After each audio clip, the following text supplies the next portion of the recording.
How's it going, everybody? Welcome back to another video. Today I wanted to talk about what I think is one of the most underrated springtime lures when it comes to fishing really shallow, clear water. This time of year, really that late March to mid-April time period, especially up here in the North Woods, the ice comes off and then generally we'll get a couple of really warm days. And what that does is it really pushes, especially the largemouth, up onto some of these shallow flats. They'll get up there to kind of soak in some of that sunshine and warmth, just like the rest of us like to do this time of year. And they can be really tricky to catch. You'll be, on your trolling motor going over some of these shallow flats, maybe with little grass in it, and you'll be seeing these largemouth all over the place. And they're really hard to catch, especially when that water temp, and I'm talking about that water temperature in that 40 to 43 degree range, like still pretty cold water, but those fish come up because it's getting warmer. And a lot of times you'll get, some of these flat sunny days, and that's really the conditions they like, but boy, are they hard to catch. But in the last, I would say 2 years, I've discovered a technique that is by no means a secret in the fishing industry, but works really, really well on these shallow fish, where traditional, springtime baits like your chatter baits or your rattle baits don't necessarily work as well. And I kind of accidentally discovered this crappie fishing. So I was, out there trying to catch crappies, and I'd be throwing these really tiny Kitech, like 2-inch swim baits, or I'd have like a 2.5-inch gulp minnow under a bobber on a really, really light, like 1/32 ounce jig head, and I was catching these largemouth, quite a few of them, and got me to thinking, what can I do to actually target these? And I have discovered that the mooch minnow on just a 1/16 ounce, this is a range roller, owner range roller jig head, has become just a deadly weapon for me early in the spring. And I'm talking about cold water spring, like 40 degree water temp, all the way up to like that 43, 44. Once you get above that, I seem to catch them on, your traditional, your chatter baits and jerk baits, stuff like that. But I've found, these fish, when they're not necessarily active, but they're up, it's really hard to beat that mooch minnow. And the key to this is a really, really light jig head. If you're in less than 5 feet of water, which traditionally I am, a 1/16 ounce is the heaviest I'll go. Sometimes I'll even go down to a 32nd. You barely just hover that jig head or that jig in the minnow, you'll hover it in the water and you're just shaking it. You're almost not reeling at all. It's mostly just shaking, and that bait just hangs right above them. And that will trigger those fish to come up and bite. And it's super effective. Some of the other ones that I like to throw, obviously, this is the freeloader. It's a little bigger profile. It still works really well. If there's, if we have a little wind, I'm not afraid to throw the freeloader. But generally, when it's flat calm, I definitely go for that mooch minnow over the freeloader just because of the smaller profile. It's probably kind of hard to tell, but you can see that this mooch minnow on top is a lot smaller than that freeloader. So when it's flat calm and those fish are up, I tend to reach for that, freeloader or the mooch minnow first. And then if I get some wind, and especially if I'm targeting bigger fish, definitely will throw the freeloader. And then the other one that I like to throw is this Great Lakes Finesse drop minnow. This is a lot smaller than the mooch minnow. You'll see you got your mooch, and then you have your drop minnow. Oops, I was holding that too close to the camera. Drop minnow, significantly smaller, and sometimes when they're super finicky, definitely go with the drop minnow. Again, 1/16 ounce, 32nd ounce jig head. Those really can be deadly to kind of hover on top of those fish. And then again, really light line. This is that 16 pound. It's that PE8 line. You probably can't even see it. This is by Seagar. It's really thin diameter braid, and then a 6 pound, either Seagar Gold Label or the STS Trout and Salmon. Those are the two main leader material I use. Again, really, really light leader material. You want to make sure that, you know, that bait can be presented naturally and you're not using something too heavy that'll spook those fish. So, and then I throw this on this is the Trika. This is a 7'3" light. Again, you want to be able to make super long casts this time of year. Get your bait away from the boat and keep that bait hovering as long as you can. So this rod allows you to do that. If I'm, you know, maybe going up a little, you know, a little bigger size jig head, like a 3/32 or something, with this freeloader, then I'll switch to maybe a medium light, like a 7-foot medium light or 610 medium light extra fast from Trika. And same reel setup, same line setup. Again, you want to make sure you get that bait far away from the boat. That's really key this time of year, especially in shallow, clear water. Getting your bait far away from the boat, light line, small lures, light, you know, presentations is key to getting those bites. And then, you know, if you're in a scenario where, you know, let's say you're fishing a break and you got some good wind on it, that's when I'll go to, you know, your jerk baits, rattle baits, chatter baits. Those work really well. But if you don't have any wind and it's flat calm and you're struggling to catch fish and you can see the fish, you just can't catch them, these little minnow baits, man, they are the deal. So anyway, I just wanted to kind of break that down to start this video. Let's get out on the water. I shot some of this footage back, I think it was March 30th. Water temp was about 40 degrees. Honestly, I was trying to go catch crappies and wasn't really finding the schools of crappies, but I found a lot of largemouth and decided to target them. One more thing before we get into the fishing part of this video. You don't need forward-facing sonar for this. Yes, you'll see I was using mine, but really your eyes are your best tool this time of year. So if you scan these shallow flats, you know, a lot of these are probably going to be spawning flats where these fish spawn. But if you're out there and you get on your trolling motor and you're just trolling around, you'll see these fish. And then mark where those fish are, come back a little bit later, and you'll be able to fan cast and catch these. So you don't need forward-facing sonar. It definitely is helpful.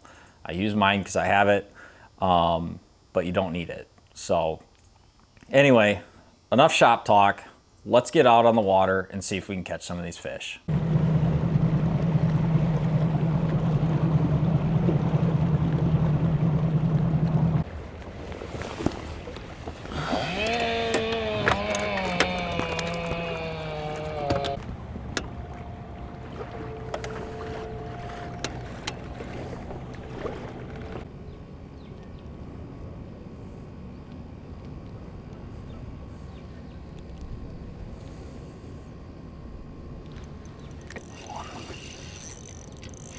Not a crappie.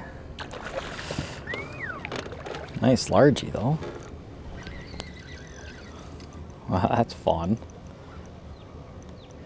Kitech swim baits, man. Everything eats them.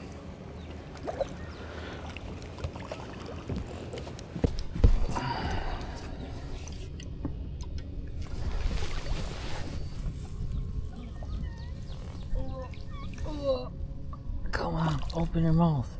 There you go. Sweet. Nice largie. Little swim bait. 40-degree water. Heck yes. We are on the board.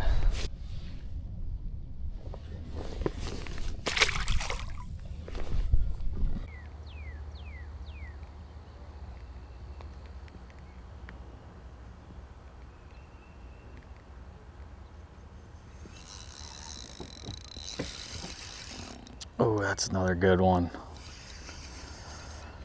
Not huge, but oh, so pretty in this clear water.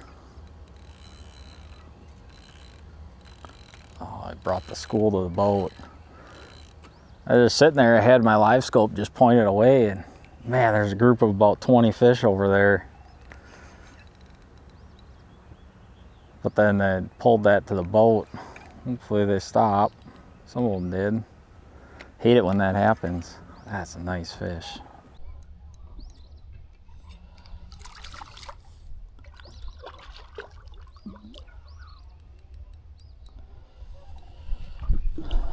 Oh, he got Get those pink lips in the spring. Boy, he wasn't going anywhere. That is so much fun. Nice fish. Some of you are probably thinking that's not very big, and it's not. Probably 2.5 pounds or so. But I'm only throwing 6-pound leader. And you know, again, real clear water like this, it helps that bait float. A real light leader, a little more stealthy on them. So you don't want to throw too heavy of a leader, and that's why I'm taking it real easy with these fish and not horsing them in, even though they're not, you know, huge.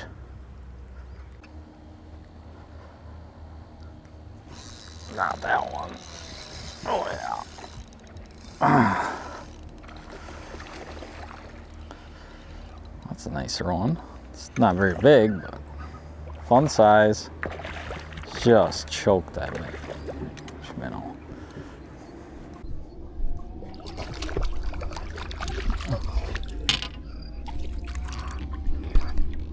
Oh. That fish completely inhaled that mooch minnow. You know, typically in the nice little guy in the spring like this, you know, you know, a lot of times you throw jerk bait, water's about 40 degrees. But you know, you can see it's flat calm out, not ideal conditions, really clear water. And this is just a little Crush City mooch minnow on a real, I think that's a 16th ounce jig head. So real light jig head. You just kind of want to float that bait right above those fish. That's how we're doing it.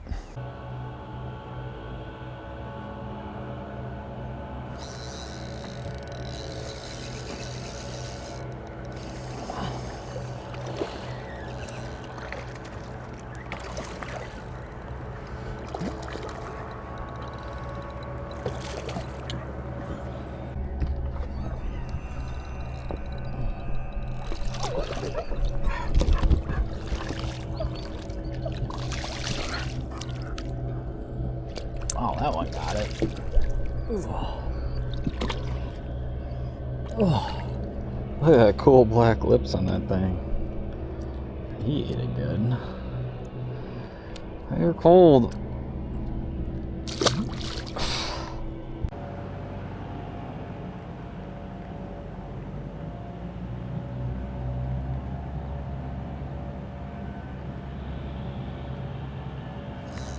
Got that one.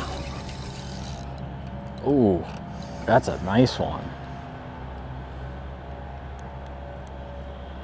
That is a nice one.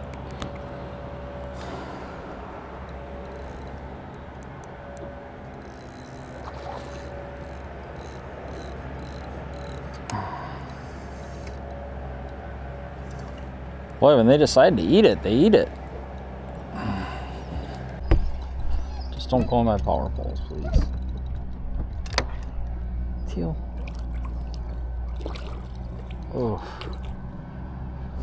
that is a nice one. Oh, yes, sir. Oh, you guys see that? That minnow is gone in the crushers. That is a tank.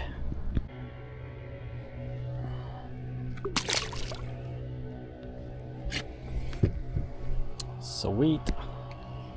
All right, what a really fun day we had out there. I appreciate you guys watching. Hopefully you learned something. Hopefully this is, you know, obviously everybody knows about the jig head minnow and using it on live out in deep open water, but I haven't seen a lot of content out there where people are fishing them really early in the spring in the cold water period up shallow. You know, that's kind of the takeaway from this is catching these fish up shallow using this technique. You see it all the time out in deep water. But to me, this is something I don't see a lot of. So hopefully you can put this in your arsenal for this spring season and land a few more fish on those really nice days and take advantage of them. So I appreciate everybody watching. If you haven't yet and you like these videos, please hit that subscribe button. It really helps out the channel. And thank you all for the support that you've given me over the last couple of years. I greatly appreciate it. So Until next time, there's never a bad day to go fishing. We'll see you out on the water.